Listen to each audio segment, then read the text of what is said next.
Os amigos, quando vêm nos visitar, nos dão, mais do que qualquer outra coisa, um grande prazer.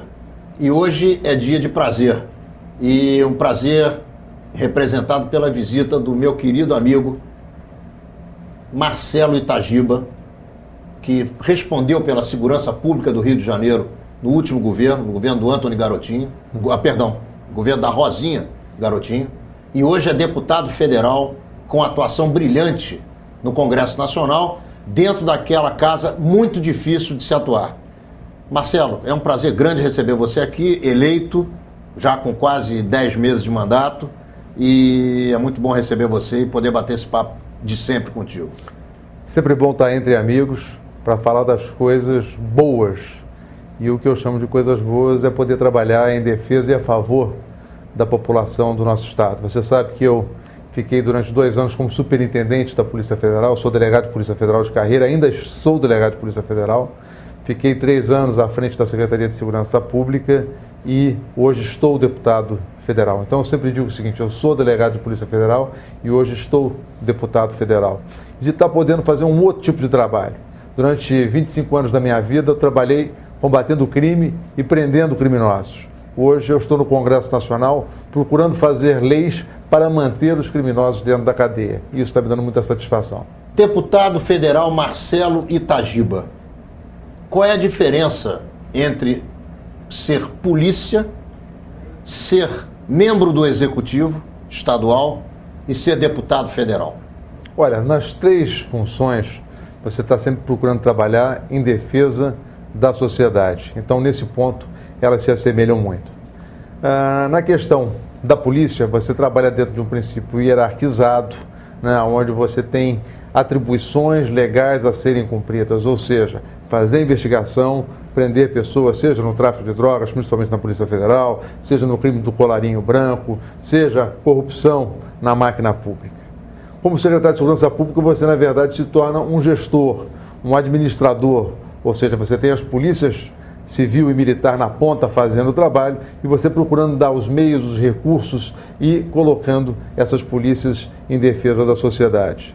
E hoje, como deputado federal, você vai para o Congresso Nacional representar a população e fazer as leis que a população quer. Por exemplo, hoje eu estou na contramão do que a maioria do Congresso deseja. A maioria do Congresso tem votado a favor, por exemplo, da CPMF. Eu, Marcelo, estou votando contra a CPMF, porque aquilo que era uma contribuição provisória das movimentações financeiras, que tinha um prazo para viger, hoje está o quê? Está se tornando um imposto permanente. Por isso eu tenho tomado uma posição que é a posição do meu eleitorado. O meu eleitorado e a maioria da população brasileira não aguenta mais a carga tributária que o país tem. Então você tem que se posicionar, não de acordo com o que os governantes desejam, mas daquilo que é o interesse da população. Então, legislar tem essa parte, que é uma parte muito interessante. Estou gostando muito da atividade do Congresso e principalmente de poder honrar esses 70 mil e tantos votos que eu tive no estado do Rio de Janeiro. Eu tive a honra, junto com a minha família, de receber você, na época da campanha eleitoral, na nossa casa, onde você fez um comício domiciliar e você explicou o que você gostaria de fazer e emocionou os eleitores, que certamente devem ter dirigido os seus votos ao nosso candidato.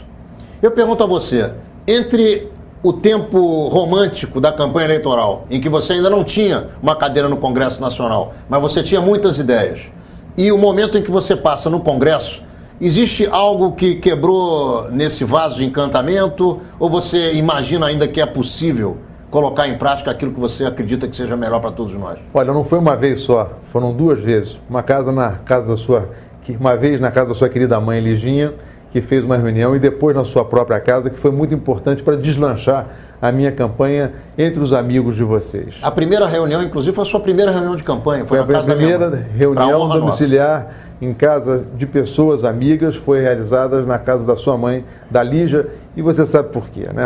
As ligações familiares que nos unem, os nossos antepassados eram muito unidos, e por isso que é bonita essa união que todos nós temos e mantemos hoje, seguindo as tradições da melhor tradição judaica, não é verdade? É isso aí. Agora, hoje eu sou 513º no Congresso Nacional. Obviamente que as coisas não andam na rapidez que a gente deseja. Mas, por um outro lado, me permite aprender muito com as boas pessoas que existem no Congresso Nacional, compartilhar novas ideias, e eu acho que a gente tem avançado muito. Por exemplo, eu sou relator na questão da maioridade penal, que é uma questão bastante interessante a ser discutida, ou seja, a redução da maioridade penal, que eu sou favorável. Então, me tornei relator de um projeto de emenda constitucional que já havia sido apresentado por outro deputado. E estou trabalhando em vários projetos de lei de enquadramento de determinados tipos de delito, como o sequestro relâmpago, que não havia previsão legal. Estou trabalhando em cima de um outro projeto que é muito interessante, que é o fim do foro privilegiado, ou seja, acabar com esse negócio de foro privilegiado para quem exerce o poder no país. Todos têm que ser julgados pelo crime igual a qualquer outra pessoa. Então, por ser ministro de Estado, por ser presidente, governador, deputado, senador, procurador da República ou juiz, não pode ter um julgamento diferenciado. Essa atitude, ela vem da realeza, é uma lei imperial, um privilégio imperial. E esse privilégio tem que acabar. Então, apresentei um projeto de emenda constitucional trabalhando nesse sentido. Estou com uma outra iniciativa muito interessante, que eu já consegui as assinaturas, só estou esperando o presidente Arlindo Chinaglia fazer a instalação da CPI do grampo telefônico, porque nós sabemos hoje que no país inteiro existe uma prática indiscriminada de grampos ilegais, de escuta telefônica ilegal. Isso precisa ser disciplinado, então eu estou com um pedido de CPI que deverá, acredito eu, ainda esse mês ser instalada. Então eu acho que tem bastante iniciativa, obviamente não é a dinâmica e a rapidez que a gente deseja, mas eu acho que o processo político é esse, é de discussão para que você tenha as melhores ideias e das melhores ideias você fazer o melhor projeto de lei, que a gente não faz lei localizada para um estado da federação. Quando a gente faz lei para o país, a gente faz lei para o país, ou seja, para 26 estados mais o Distrito Federal, com todas as diferenças que o país tem. Então aquela casa é uma casa das diferenças que busca, né, em conjunto, uma solução para todo o país. Você há pouco tempo apresentou, não sei se em plenário ou nas comissões, uma lei que interessa diretamente aos judeus. Eu gostaria que você explicasse qual é o escopo dessa lei e o que é que você quer alcançar com a tua iniciativa. Olha, eu não inventei nada. Eu fui buscar na legislação mais moderna do mundo, da França, da Alemanha, né, aquilo que hoje é uma questão de honra para todos aqueles que lutam pelos direitos humanos. Então, eu fiz um projeto de lei que hoje já está na Comissão de Direitos Humanos da Câmara para ser analisado, acolhendo esse projeto de lei que nós fizemos, no sentido de criminalizar a negação do Holocausto. Cada vez mais nós temos visto no mundo iniciativas de alguns chefes de Estado que, de forma irresponsável e até criminosa, querem negar aquilo que todos nós sabemos que aconteceu, até porque muitos de nós perdemos familiares durante o Holocausto. Então foram mais de 6 milhões de pessoas, entre judeus, ciganos, pessoas com deficiência física e homossexuais que foram sacrificados pela barbárie de Hitler. Então o que eu pretendo com esse projeto de lei é justamente criminalizar as pessoas que pretendam negar um fato que aconteceu. Foi muito bem recebido pelo Congresso Nacional e eu espero que a gente consiga ainda nessa legislatura transformar em lei. Você sabe que é muito complicado o procedimento de transformar qualquer iniciativa em lei no Congresso Nacional.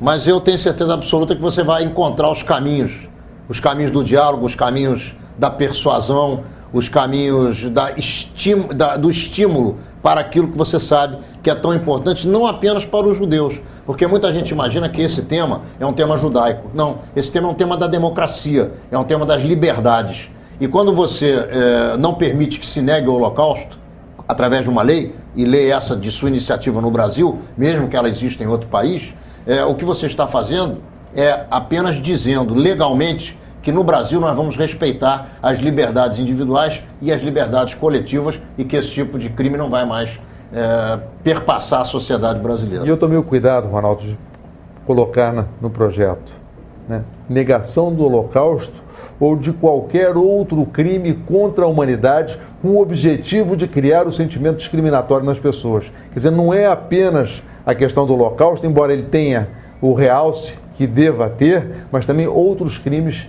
que possam vir a ser praticados ou que foram praticados contra a humanidade, onde as pessoas desejem, dessa forma, criar um sentimento racista, não só contra os judeus, mas contra, por exemplo, os índios, né, que foram exterminados pelo mundo afora, Os escravos que foram trazidos e muito morreram nessa busca pelos escravos, até mesmo no transporte e depois na condição de escravos no nosso país, ou seja, a Sambarca, um grande grupo de pessoas que sofreram na história do mundo violências em função de credo, em função de cor ou até mesmo em função de opção sexual.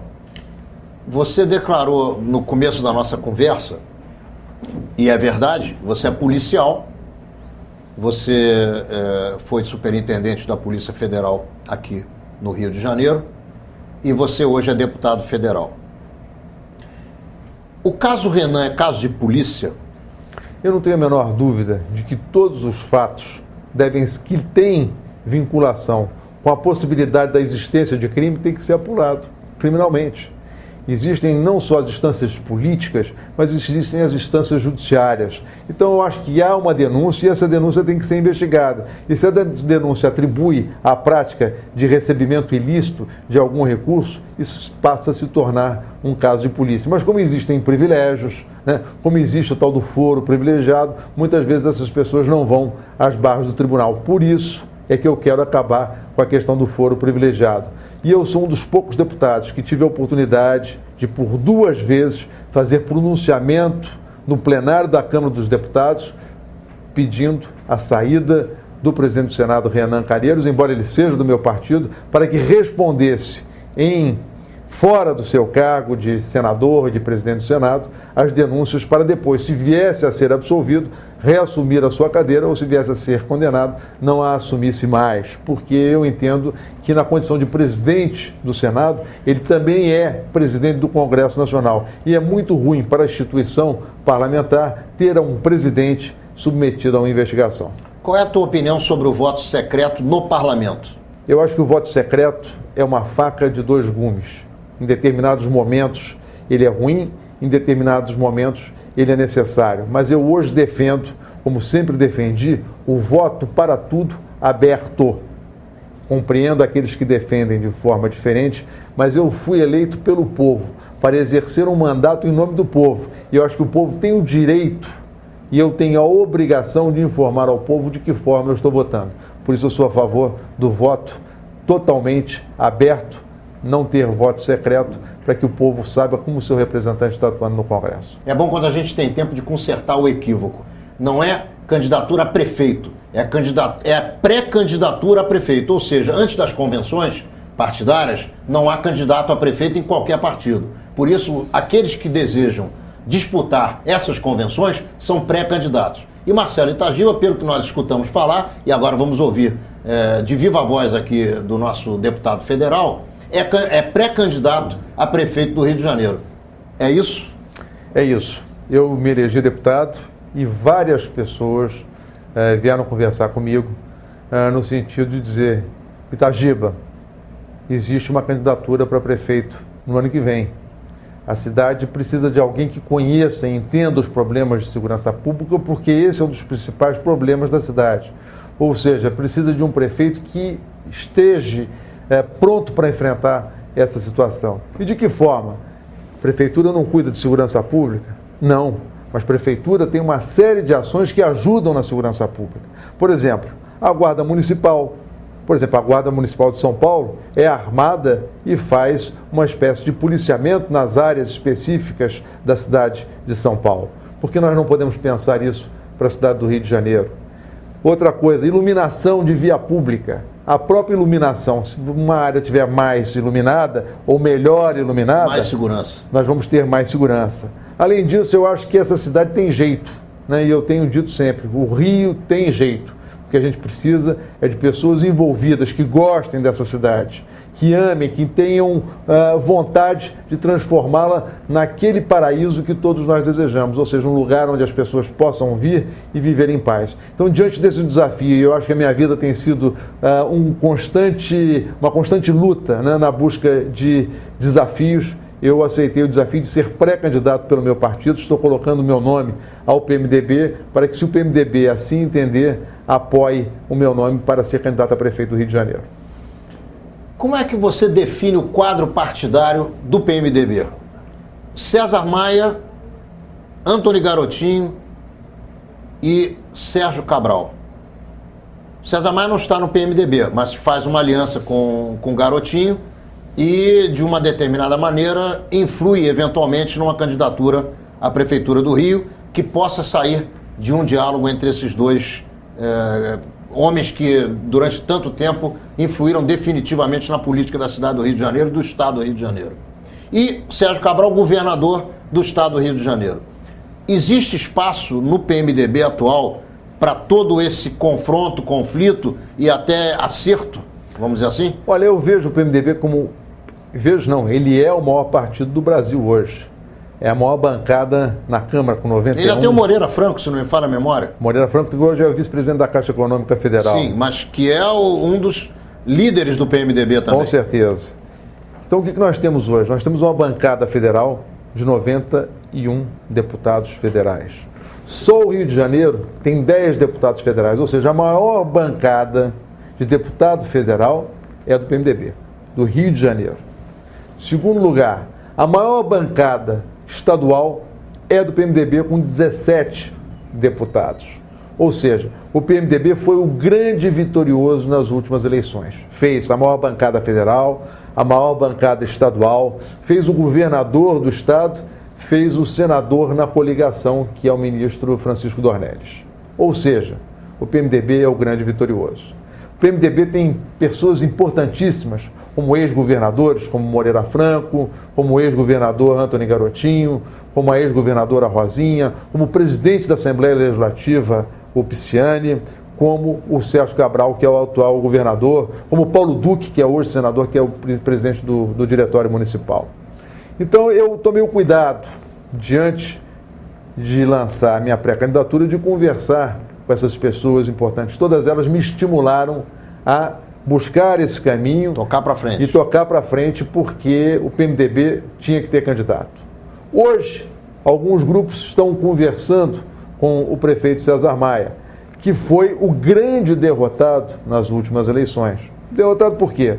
Porque enquanto nós fizemos 17 estaduais, acho que ele fez 5 ou 6, enquanto nós fizemos 10 federais, ele fez 5 federais, ou seja, o PMDB teve uma vitória pujante. Então acho que o PMDB não pode abrir mão de ter candidato próprio nas eleições municipais do Rio de Janeiro, porque está se encerrando um ciclo. Mas tem algumas pessoas que acham que essa união é boa, que essa união é importante, porque envolve outras questões em outros municípios do estado. Mas eu vou manter a minha posição. Eu sou pela candidatura própria pelo PMDB e serei pré-candidato pelo PMDB e vou até a convenção. E espero que no final eu consiga unir todas essas diferenças ou essas correntes que hoje existem no PMDB para que a gente parta para a vitória, tendo o PMDB no governo estadual, no governo municipal, porque você imagina que bom seria para a cidade do Rio de Janeiro ter um prefeito do PMDB, ter o governador que hoje é do PMDB e nós todos articulados com o governo federal na busca de cada vez mais recursos para a nossa cidade. Como é que você vê o governo federal brasileiro hoje?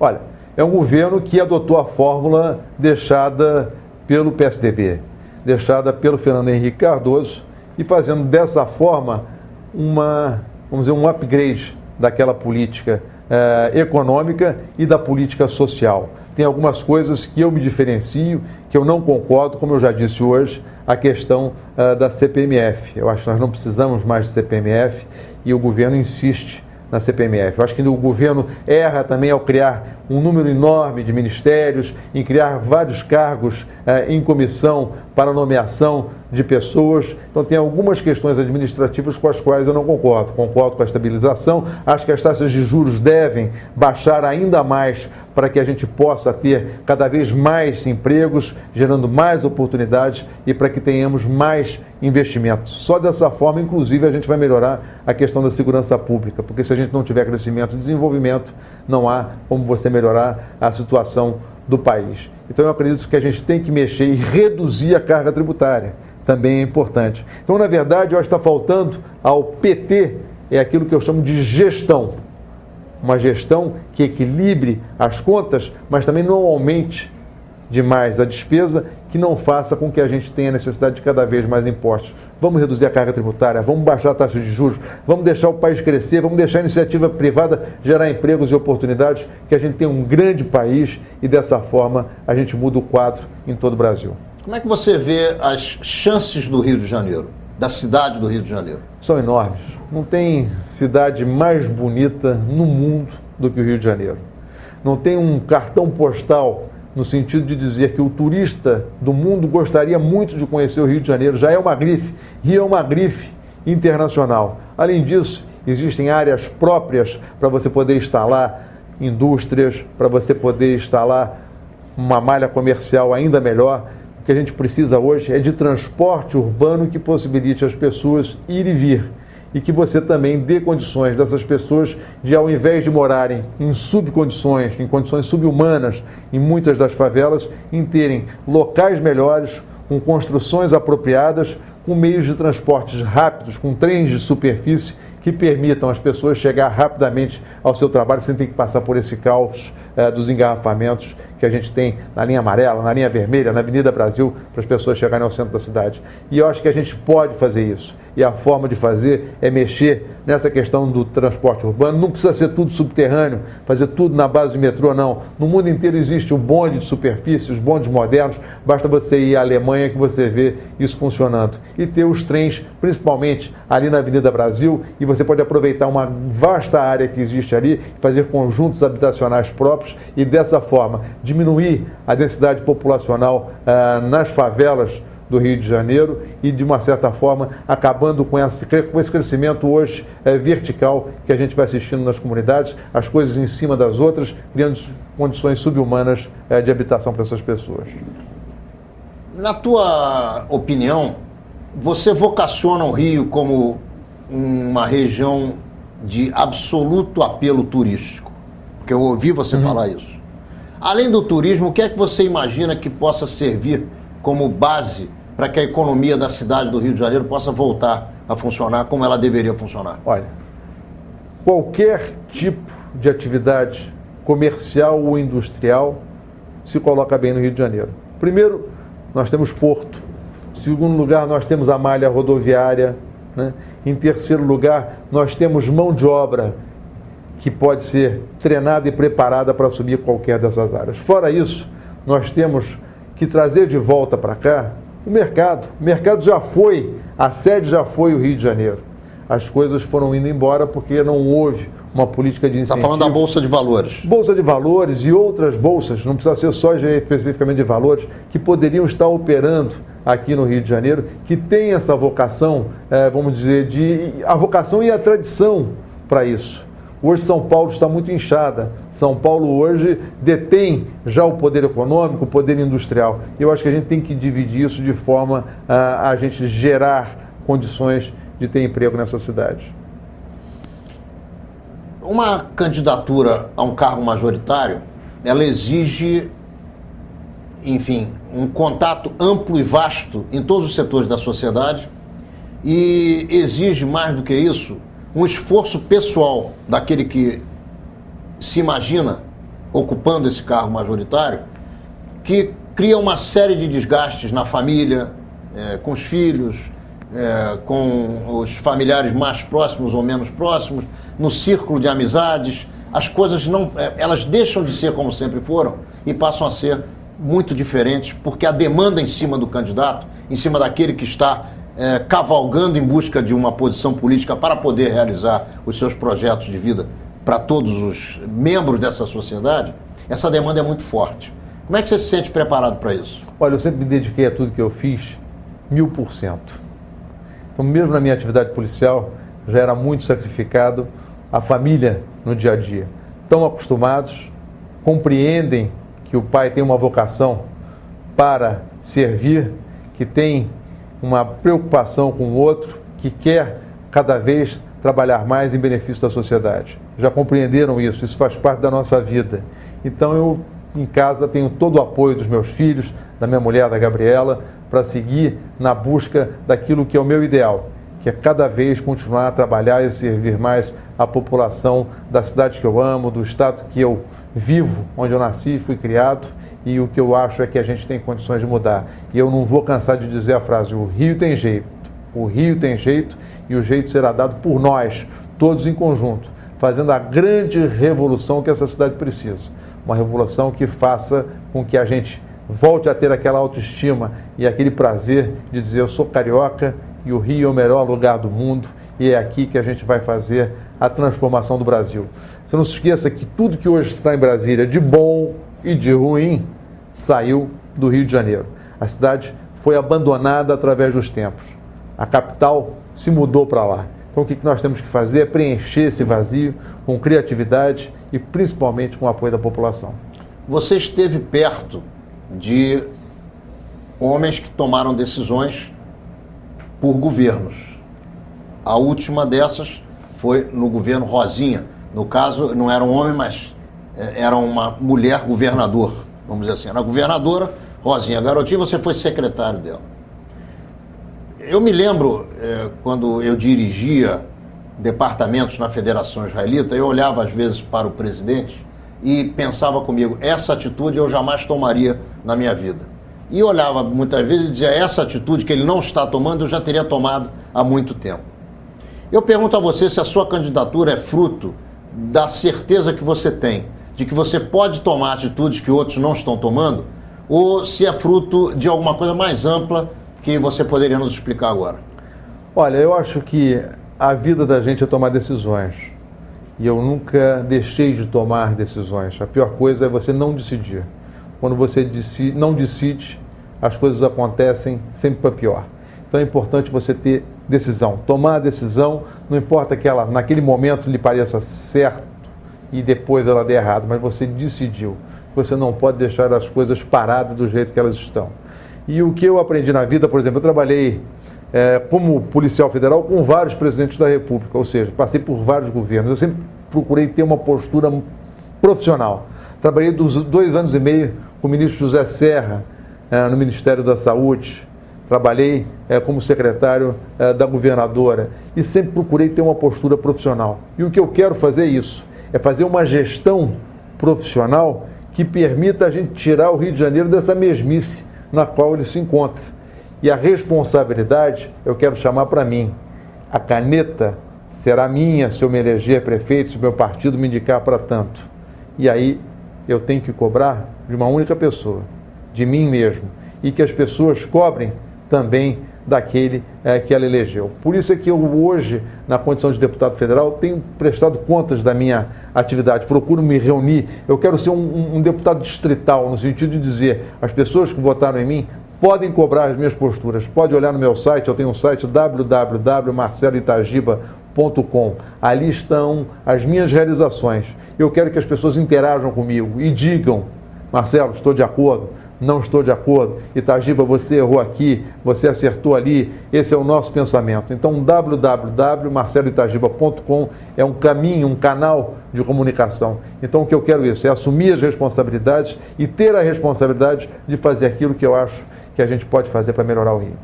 Marcelo, independente do assunto Renan Calheiros, esse não é o único assunto apodrecido no Senado Federal e, sem dúvida nenhuma, não é o único assunto que perpassa os tecidos do Congresso Nacional com esse mau cheiro, vamos dizer assim.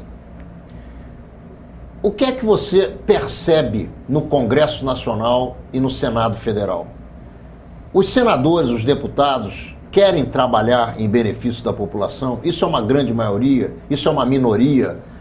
A corrupção está instalada, não está instalada? Em quem nós temos que acreditar, Marcelo? Eu acho que a grande maioria é bem intencionada e está lá para servir. Obviamente que você tem grupos dentro do Congresso que disputam espaços no poder. E muitas vezes a forma é equivocada. Como é que eu chamo de forma equivocada? São pessoas que querem indicar outras pessoas para cargos públicos para poder apoiar uma determinada medida ou não, acreditando nessa medida ou muitas vezes, ou no mais das vezes, não acreditando nessa medida. Então aí você vê começar uma transação que, como você mesmo disse, não cheira bem. e eu acho que a gente não pode continuar com essas práticas, porque cada vez mais a gente vai enfraquecendo um poder tão importante como é o poder legislativo.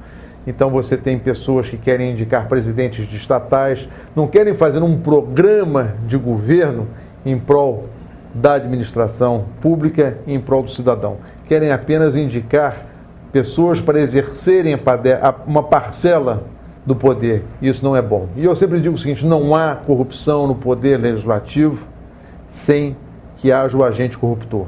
E o agente corruptor nesse processo é o poder executivo. E essa, aliás, foi uma discussão que eu tive recentemente num encontro que eu tive com aquele famoso repórter que fez o caso Watergate nos Estados Unidos, em que ele me perguntou se essa história dos 40 ladrões era verdadeira e de que forma isso se processa. Aí eu procurei explicar para o Carl Bernstein que, de fato, aconteceram fatos em que as pessoas diziam que estavam amealhando recursos para as campanhas partidárias e muitos deles, ao invés de amealharem indevidamente recursos para as campanhas partidárias, estavam amealhando recursos próprios, segundo o Procurador-Geral da República, que apresentou uma denúncia que foi recebida pelo Supremo Tribunal Federal. E ele disse, nos Estados Unidos não acontece assim. Eu falei, não, acontece igualzinho, do mesmo jeito e da mesma forma. O que acontece de Nos diferente... Estados Unidos, o presidente da República é acusado de fraudar uma eleição e levar a posição de presidente da República numa eleição que Deus sabe como os votos foram contados. Mas, ao final das contas, o que você vê é que quando acontece algo nos Estados Unidos, a punibilidade acontece, seja por parte dos poderes constituídos, o judiciário, que condena, ou seja, por parte do próprio eleitorado, que rejeita as más práticas feitas por aquele político.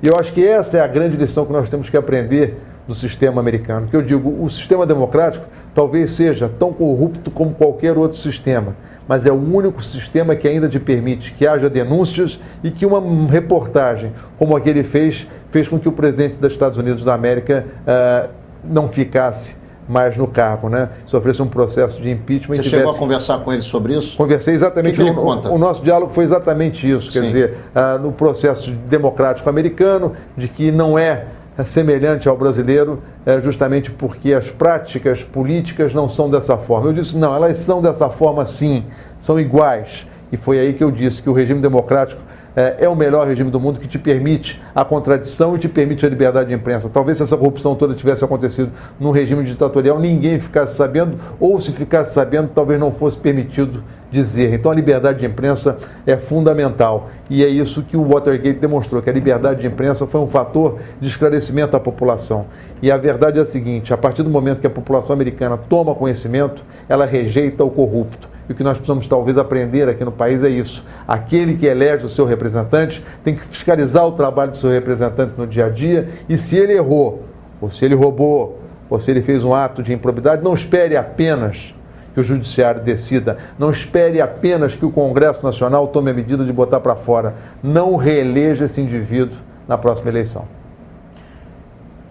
Logo que você chegou, nós estávamos batendo um papinho antes de começarmos a gravar, e o teu assessor de imprensa, que também é nosso amigo, está aqui presente, ele estimulou um comentário seu, que convive com ele, no sentido de que, como é fácil trabalhar, ou como é mais fácil trabalhar com a imprensa a favor, e como é difícil trabalhar com a imprensa contra. O que significa isso em relação aos 3 anos que você passou na Secretaria de Segurança Pública do Estado do Rio de Janeiro? Olha, Ronaldo, havia uma frição entre o governo do Estado e alguns meios de comunicação. E com isso, as pessoas pontuavam, né, as suas matérias, vendo os aspectos negativos. Não que não estivessem acontecendo, mas davam mais ênfase aos aspectos negativos. O que nós estamos vendo agora, muito pelo contrário, e eu aplaudo essa forma de se fazer imprensa, veem as coisas sob o aspecto positivo, não deixando de denunciar as coisas erradas, mas dando sempre mais ênfase à proatividade ou à ação que o governo vem adotando. Que nós também já fazíamos na nossa época, porque em segurança pública ninguém inventa nada. Todo mundo pega a bicicleta do outro e sai pedalando. Eu fiz uma opção, na minha gestão, um combate direto à criminalidade. Com isso nós batemos todos os recordes. Foram os 80 lideranças do tráfico presas ou mortas em confronto com a polícia. mais de 46 mil armas apreendidas nas mãos dos criminosos e mais de 60 mil prisões. E eu acho que isso tem que continuar. Espero que o atual secretário dê continuidade e venha dando continuidade a essa política que nós implementamos, porque ela é a única que a criminalidade entende, é o combate permanente por parte das polícias. E hoje o que nós temos é uma imprensa que olha com bons olhos essas ações, que realça o lado positivo, deixando o aspecto negativo, vamos dizer, para o fim da matéria. Em alguns momentos da nossa época, os fatos negativos iniciavam a matéria e os positivos talvez estivessem no fim dela. Mas faz parte do processo e eu acho que é importante isso, é a imprensa ser livre e poder esclarecer para as pessoas aquilo que as pessoas estão fazendo, porque quem trabalha e presta serviço público tem que ser cobrado a toda hora e tem que prestar contas de tudo que faz. Quando você foi nomeado superintendente da Polícia Federal no Rio de Janeiro, eu não tinha tido a honra de te conhecer, mas imediatamente eu procurei o seu telefone, ou o telefone da superintendência, liguei, me identifiquei e te propus uma entrevista a menorar. E você imediatamente me recebeu. Eu não sabia que as nossas mães tinham sido amigas de infância, nem que os nossos avós tinham um relacionamento muito antigo. E eu não sei se você sabia, talvez não em relação a mim naquele momento, nós aprendemos isso com o dia a dia da nossa convivência, que passou a ser estreita a partir daquele momento. E você me deu uma entrevista, e eu me lembro bem que eu te perguntei o seguinte: o Rio tem jeito, a gente tem condições de ir e vir, de voltar para casa de noite depois de um dia de trabalho. A violência urbana ela é tão drástica quanto aparece na imprensa todo dia. E você me tirou, eu acho que você estava lendo aquele livro, eu tinha acabado de ler, alguma coisa que você me mostrou, eu não me lembro agora o título do livro, e você me disse o seguinte: Ronaldo, a impressão, às vezes, incute um medo no cidadão muito maior do que a realidade exige que ele tenha. Ou seja, a impressão de violência urbana é tão maior do que a própria violência urbana que as pessoas ficam paralisadas com medo. Foi isso que você me falou naquela oportunidade. Eu queria que você explicasse um pouquinho o que é que quer dizer isso. Essa é a questão que eu chamo do medo subjetivo, né? Uma coisa é o fato objetivo, ou seja, você foi assaltado, fulano foi assaltado, esse é um fato objetivo que a mídia vem e reporta o fato acontecido. A outra coisa é você repercutir uma determinada questão reiteradamente, dizendo: houve o assalto, houve o assalto, houve o assalto, houve o assalto. Então, mesmo você não tendo sofrido nenhum assalto, você começa a achar que isso pode acontecer com você e vai gerando em você uma apreensão, é o que eu chamo do medo subjetivo do que pode vir a acontecer em função do que aconteceu com outros e com a forma e com a intensidade como aquilo atingiu os veículos de comunicação. Então eu acho que o Rio tem jeito, e tem jeito sim, e eu sempre defendi, e até hoje não conseguimos fazer no estado do Rio de Janeiro, mesmo agora onde existe uma boa relação entre o governador Sérgio Cabral e o presidente Lula, que é uma força permanente, tarefa de combate à criminalidade, unindo todos, Exército, Marinha, Aeronáutica, Força Nacional, Polícia Civil, Polícia Militar, Polícia Federal, Rodoviária Federal, todas trabalhando em conjunto contra a criminalidade. Porque não adianta você fazer o combate esporádico, você tem que fazer o combate, extirpar o câncer, principalmente dos mais oprimidos, que são as comunidades carentes, que estão hoje sob o jugo de traficantes fortemente armados, e aí entrar com uma intervenção que mantenha aquela área com policiamento permanente e, a partir daí, entrar com todas essas medidas sociais que hoje dizem que vão levar para essas comunidades, e eu espero que de fato levem. Mas eu espero que não levem, né, enquanto os traficantes estiverem lá, porque na verdade, se levarem, vai ficar tudo isso na mão daqueles que controlam o crime. Então eu acho que só dessa forma, através de uma atuação conjunta com todas essas forças participando, é que nós vamos ter condições de fazer. Em dados momentos no Rio de Janeiro, você consegue fazer eventos importantes, porque você faz uma concentração maciça de pessoas, tira policial de férias, tira policial das academias e concentra num determinado espaço físico, como aconteceu no Pan-Americano. Mas acaba, volta tudo ao normal, principalmente naquele lugar onde você interveio. Então, se você não tiver hoje um aumento do efetivo, uma melhora na remuneração do policial. Hoje o nosso quadro é de 39 mil policiais militares. Nós precisaríamos talvez ter 70 mil policiais militares para que a gente pudesse ter um policiamento mais eficaz e mais efetivo e ter esse policial mais bem remunerado. Várias promessas foram feitas em torno do Pan-Americano de recursos que viriam para a área de segurança pública. Muitos deles ainda não chegaram, outros foram mal alocados. Eu até pedi uma comissão parlamentar de inquérito para apurar a malversação de recursos durante os Jogos Pan-Americanos. Consegui só 100 assinaturas, faltam 71 para que a gente pudesse ter uma apuração devida desses fatos. Quem sabe... Tem prazo? Não tem prazo. Não tem prazo. Eu só estou tentando colher as assinaturas, mas não é contra o PAN. Até porque eu fui daqueles que foi lá lutar para que o PAN viesse para o Rio de Janeiro. É para saber onde é que foi aplicado esses recursos, principalmente da área de segurança. Para onde é que foi? Os rádios estão funcionando? Os carros foram entregues, os helicópteros que disseram que iriam ficar aqui ficaram, a Força Nacional ficou com aquele efetivo que eles disseram que iria ficar. É para apurar essas coisas para que a gente possa dar uma satisfação para a população. Eu acho que essa é minha obrigação e eu vou cumprir. Não é só fazer lei, é fiscalizar o trabalho do Executivo e eu vou fiscalizar sempre, doa a quem doer. A equação violência urbana, criminalidade, ela se monta diferentemente no Rio de Janeiro e nos outros estados do Brasil, ou isso é uma equação igual para todo mundo, para todo esse país? Cada lugar tem a sua peculiaridade, mas o carro-chefe do crescimento da violência, para mim, é uma questão socioeconômica. Enquanto, e eu vou bater na mesma tecla, o país não crescer, não se desenvolver, não gerar empregos e oportunidades, cada vez nós vamos ter mais peça de reposição para o crime, ou seja, mão de obra desqualificada, pessoas que não têm opção na vida e que acabam se seduzindo pela opção da criminalidade. Então, essa é uma questão que pode ser, sofrer uma intervenção global. Quer dizer, em vez do país crescer a 5%, vamos crescer a 10%, a 9%, mas isso só gerando desenvolvimento.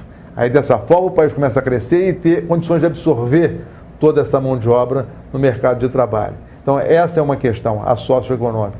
A outra questão é a questão do treinamento e da remuneração dos policiais, que pode ser feita de uma forma uniforme. Obviamente que cada teatro de operações é um teatro de operações, mas o tipo de criminalidade hoje ela está muito assemelhada em todo o país. Essas organizações criminosas que se instalaram nas comunidades. Dentro do sistema carcerário, hoje existe uma CPI da qual eu faço parte na Câmara, que é a CPI do sistema carcerário, que é uma vergonha. Nós não temos as leis de execuções penais sendo cumpridas, nós não temos os exames criminológicos sendo realizados, que permite muitas vezes que esses bandidos voltem às ruas, como essa tragédia que aconteceu em São Paulo, desse maníaco que matou 2 crianças. Então eu acho que essa é uma questão que é fundamental.